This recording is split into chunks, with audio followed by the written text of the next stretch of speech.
नमस्कार दर्शक बंधु तोरी तो सीरियल देखा पाइबे जे कामिनी जेजेमा कहिबे कि से झील ए घर को कि राम जीवन को आउ केबे भी फेरबनी से बेले जेजेबापा आसिक पहुंचे आउ जेजेबापा पछपटू चिकी बाहर सबू देखिकी कामिनी जेजेमा आश्चर्य हो कहे कि तू एटिकी पुणी कहीं आसिलु चिकी कहे कि मो स्वामी को अपराधी को पर्दाफाश करने दंड देवाई यापर पुलिस इन्स्पेक्टर पहुंची जिबे और कहिबे कि रुही तुमको भी आम सहित पुलिस स्टेशन जीवाकू पड़िबो।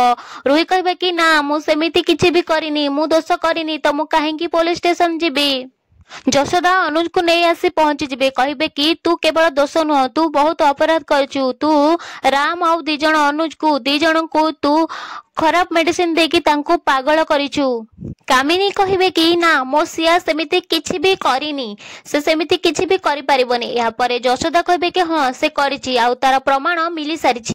चिकी कहिबे कि इन्स्पेक्टर ए अपराधी को ए घर नहीं जातु या दी जण लेडी कनेस्टेबल आसबे आउ रुही को अरेस्ट करके नहीं जिबे। हां दर्शक बंधु रुही अरेस्ट हो गला आपण केते खुश लागु